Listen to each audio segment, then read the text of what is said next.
अगर देश का एक आम आदमी बेरोजगार युवाओं को कॉकरोच कह दे तो शायद कोई ध्यान नहीं देगा। लेकिन जब देश का चीफ जस्टिस यानी भारत की सबसे बड़ी न्यायिक कुर्सी पर बैठा इंसान ऐसा बयान दे दे तो सवाल उठना लाजमी है। क्या बेरोजगार युवा सच में सिस्टम के दुश्मन हैं?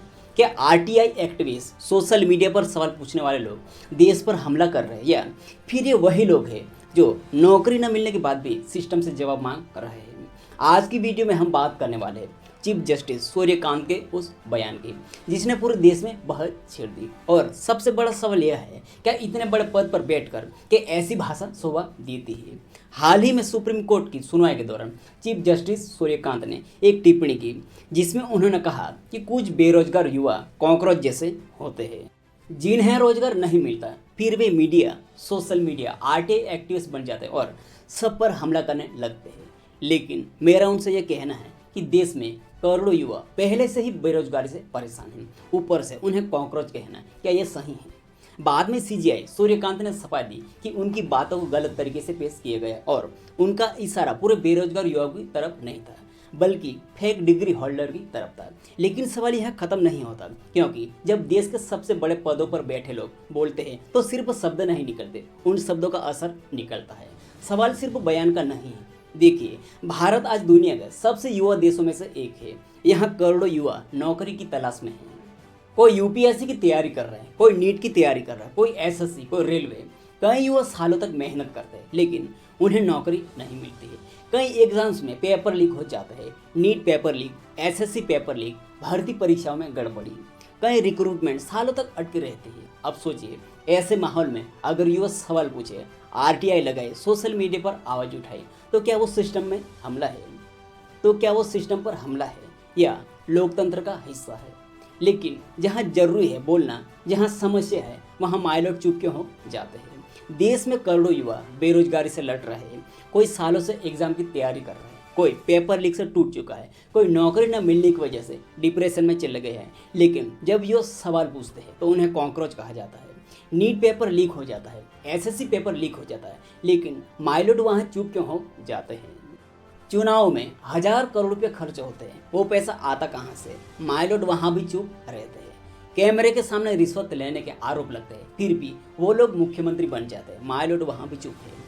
करीब 1/3 सांसद और विधायक के ऊपर गंभीर अपराधों के मामले दर्ज है, हत्या, महिला उत्पीड़न, भ्रष्टाचार जैसा आरोप, लेकिन कानून बनाने वाले वही लोग हैं, माइलोट वहाँ भी चुप है। देश की अदालतों में 5 करोड़ से ज़्यादा केस लंबित पड़े हैं। किसी को इंसाफ मिलने में 10 से 20 साल लग जाते हैं, कभी कभी पूरी जिंदगी निकल जाते हैं, लेकिन वहाँ सिस्टम पर सवाल नहीं उठता। अब बेरोजगार युवा सवाल पूछे तो वह सिस्टम का दुश्मन बन जाता है। आरटीआई एक्टिविस्ट होते कौन है? आरटीआई यानी राइट टू इन्फॉर्मेशन, भारत का ऐसा कानून जो आम जनता को सरकार से सवाल पूछने का अधिकार देता है। कई बड़े घोटाले आरटीआई के जरिए सामने आए हैं। कई आरटीआई एक्टिविस्ट ने करप्शन एक्सपोज किया है। कई बार वही लोग जिन्होंने सिस्टम से सवाल पूछे उन्हें धमकियां भी मिली है। हाँ, कुछ लोग आरटीआई का गलत इस्तेमाल भी करते हैं, लेकिन क्या कुछ गलत लोगों की वजह से पूरे एक्टिविस्ट को, समाज को कॉकरोच कहना सही है? आज सोशल मीडिया ने आम आदमी को आवाज़ दी है। पहले बड़े मीडिया चैनल तय करते थे कि कौन सी खबर दिखाई जाए और कौन सी नहीं दिखाई जाए, और आज भी उनका वही हाल है। लेकिन आज एक छोटा सा क्रिएटर भी सिस्टम से सवाल पूछ सकता है।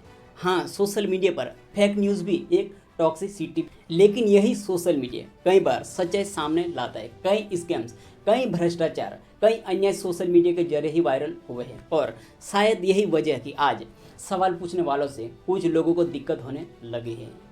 भारत में बेरोजगारी आज बहुत बड़ा मुद्दा है। हर साल लाखों बच्चे ग्रेजुएशन करते हैं, लेकिन जॉब्स उतनी नहीं बढ़ रही है।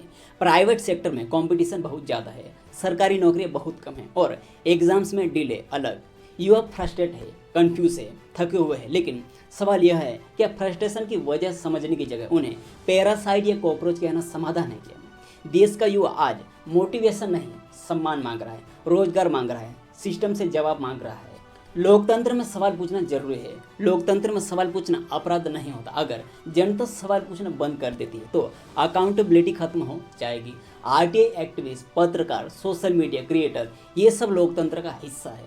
हाँ, गलत जानकारी फैलाना गलत है, नफरत फैलाना गलत है, लेकिन हर आलोचना को सिस्टम पर हमला मान लेना भी सही नहीं है। क्योंकि अगर इस देश में व्यवस्था से सवाल पूछने वाले नहीं रहे तो अधिकारी, नेता और बड़े पदों पर बैठे लोग बिना जवाबदेही के फैसले लेने लगेंगे। अब यहाँ दूसरा पहलू भी समझना जरूरी है। सीजेआई सूर्यकांत ने बाद में कहा कि उनकी बातों को कॉन्टेक्स्ट से बाहर दिखाया गया और उनका इशारा फेक डिग्री होल्डर की तरफ था। यानी संभव है कि उनका मकसद पूरे बेरोजगार युवा को अपमान करना ना हो, लेकिन फिर भी इतने संवेदनशील मुद्दे पर शब्दों का चुनाव बहुत सोच समझकर होना चाहिए था, क्योंकि देश का युवा आज गुस्से में है, हताश है, लेकिन वही इस देश का फ्यूचर भी है। भारत का युवा आज सिर्फ नौकरी नहीं मांग रहा है, वो सम्मान मांग रहा है, न्याय मांग रहा है और जवाब मांग रहा है। जब पेपर लीक होता है तो सपना टूटता है, जब भर्ती सालों तक अटकती है, उम्र निकल जाते हैं, अदालतों में केस दशकों तक चलते हैं तो भरोसा टूटता है, और जब सवाल पूछने वालों को ही कॉकरोच कहा जाने लगे तो डर पैदा होता है।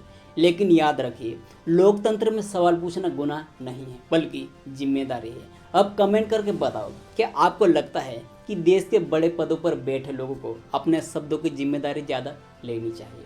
अगर वीडियो पसंद आए तो लाइक करें, शेयर करें और चैनल को सब्सक्राइब करें, क्योंकि यहाँ हम सिर्फ खबर नहीं उसके पीछे की सच्चाई भी दिखाते हैं। धन्यवाद।